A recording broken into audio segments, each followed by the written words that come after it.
the practice of providing grant is not in this BRI framework. It's a infrastructural development of friendly countries. Pushparaj Pradhan, sir, welcome to the Gorkha Spirit. Thank you very much. Okay, first, what's your opinion about the signs that the UML Congress government will collapse due to BRI? Is it possible? I cannot say about it. You mean collapse? The government will collapse, you mean? I don't think so because of this. But if UML Prime Minister Oli will sign on BRI, most probably the Indians and the Americans, they will feel, they will be hurt, So they may come here to fail this government. On that case, they will fail this government. Otherwise, the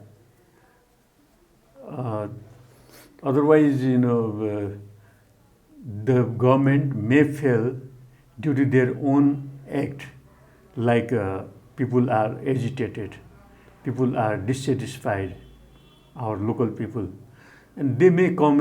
Already, they have come against this government, and they are asking for change. So I don't think BRI only be the issue, but what I believe that BRI is not against Nepal's interest. It's not a military pact.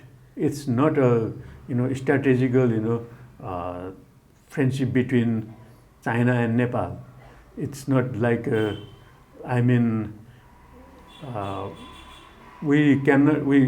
not an agreement that we solely follow Chinese policy. It is not. It is just for infrastructural development of Nepal. So for long-term benefit, Nepal should sign on BRI without delay, and Nepal should even accept loans, but that should be as much as on soft, at very low interest rate, as much as possible, that the Nepali leaders should play. But it will be it will be like a blunder if we don't sign on BRI and we try to hurt China on this issue. So Nepal government should accept BRI in grants. It is most popular saying nowadays. So it's a good idea for the nation, sovereign nation. If China will provide grant, it's very good. No, there is no objection. We should accept that grant. But what we should understand that the practice of providing grant is not in this BRI framework. It's a infrastructural development of friendly countries. So it's not grant is accepted. But after as we are a good neighbor, we have good relations with China. Our leaders should convince the Chinese part for soft loan. That means whatever interest the World Bank is taking from Nepal, whatever interest that the IMF and ADB are taking, at that interest rate, at least we should request the Chinese government for loan. Like Japan government also gives loan. But the interest rate is very low, very below. So we should lobby for that. Our leaders should lobby for that. You know, but globally, the practice of providing grant has already been ended, almost ended. Like the, it is declining. Even though sometime we were getting good amount of grant, now it has declined. So we don't rely on, we depend on grant. Our country, nobody will come to build our country. We should build our country. We should manage fund by ourselves. This is the policy should Nepal should adopt. So it is told that India and the Western community, especially US, doesn't like BRI project. So why they are against the BRI in Nepal? First of all, India doesn't want develop Nepal. India doesn't want Nepal should be a developed country. Look at the Bhairava airport. Bhairava, we have constructed Bhairava airport, Pokhara airport, but India didn't give route permit, air route permit, and also India didn't give instrumental landing system, operation of instrumental landing system. This indicates how conservative is India. Right now, if you ask the industrialist, our cement has been stopped going to Indian market. Our shoes and other items, they have been stopped. So India wants to bring Nepal under their control. So this sort of things India doesn't like.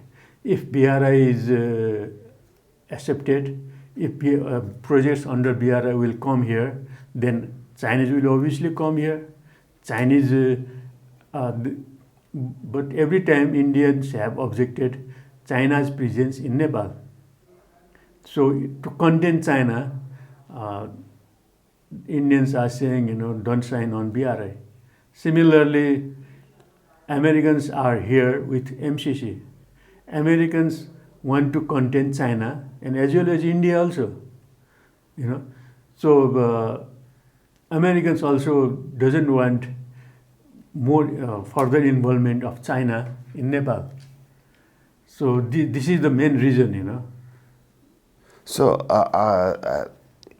as international issues, after the victory of Donald Trump, it is believed that he will stop the war between Russia and Ukraine, but it's not happening now. What's the reason? No, Donald Trump has not assumed office. He claimed that I will help to develop the peace all around the world. Yeah, Donald Trump's theory is that he American taxpayers' money, American government is distributing to foreign countries, like a huge amount of money has been given to Ukraine, to fight against Russia. So Americans may, after Donald Trump assume office in January, then he may curtail or stop money to fight war. So in this way, Ukraine-Russia war can be ended. If Ukraine will not get fund, then Ukraine cannot fight. Already Europe is in recession. Germany has already facing trouble. UK is facing trouble. First of all, they have to manage their own country and people. Then only they can provide support to Ukraine.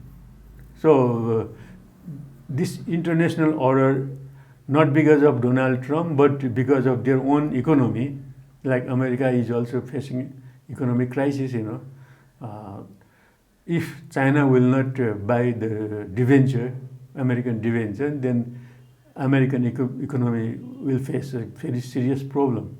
So this is a compulsion, for Donald Trump to uh, stop funding, abroad funding, even in climate, like things and other international agencies. Americans will perhaps may reduce uh, its support, its contribution. So it can be possible because to improve, he has said, Trump has said that to improve American economy, his slogan is America first. First build America, then only other countries, he is saying. Think about others. Yeah. So this can be possible, but we cannot say that he will be totally successful in his mission. So- Because there is another America behind Donald Trump. That permanent government is there.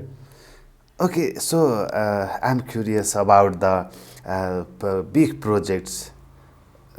It's a project or not, I don't know. But what is MCC? What is Quad? Such a organization. What will be the future of such organization? It's just MCC or Quad or Indo-Pacific strategy. They IPS. all are intended to contain China. China is emerging as a global first economy. Like America is the first economy now largest economy, and China is going to replace America.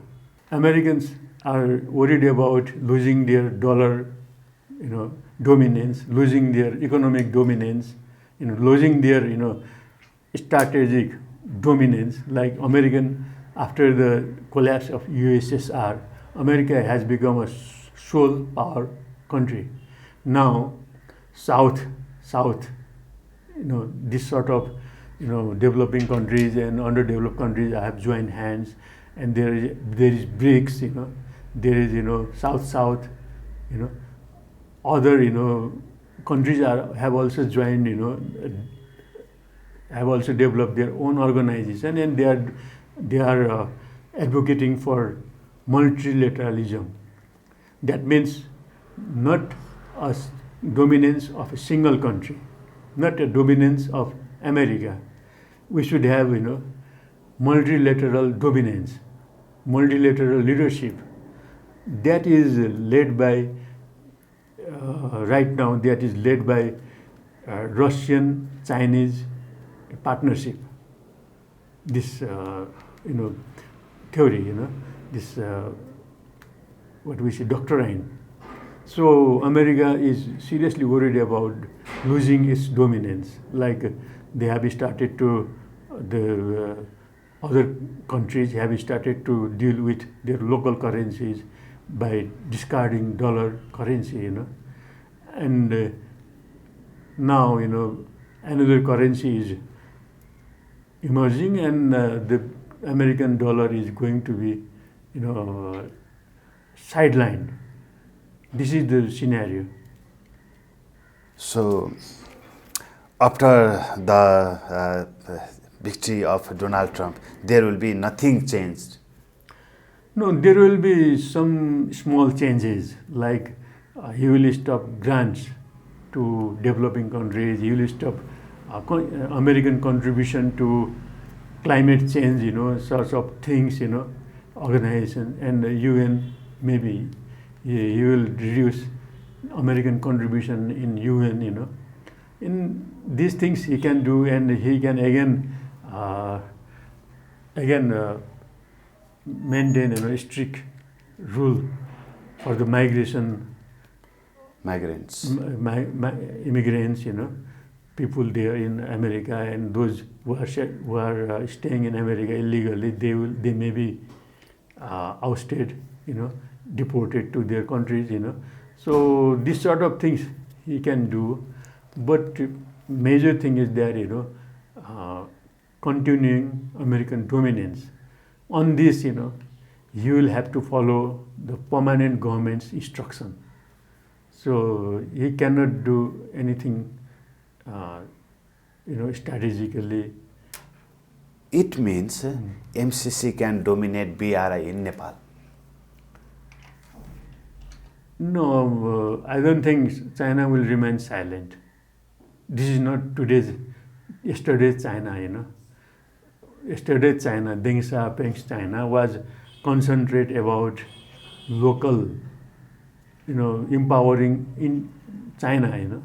So it didn't speak about, China didn't speak about, you know, foreign, you know, countries. They didn't look after foreign countries' problems. Now China has become the second largest economy and moving towards becoming the first largest economy. And now China militarily also very powerful. So China has also, you know, China will not tolerate American dominance in China's neighboring countries. That you should understand, you know. If you invite enemies in neighbor, then you will not, China will not tolerate. So this we should understand, and we should understand our geopolitical situation. We are located in between two giant nations. If we try to fulfill American interest staying in Nepal, then it will be a blunder. So Nepali leaders should think about our foreign policy, balanced, equidistant, you know, foreign policy should be acceptable should be good for Nepal. Thank you, sir, for joining with us. Welcome.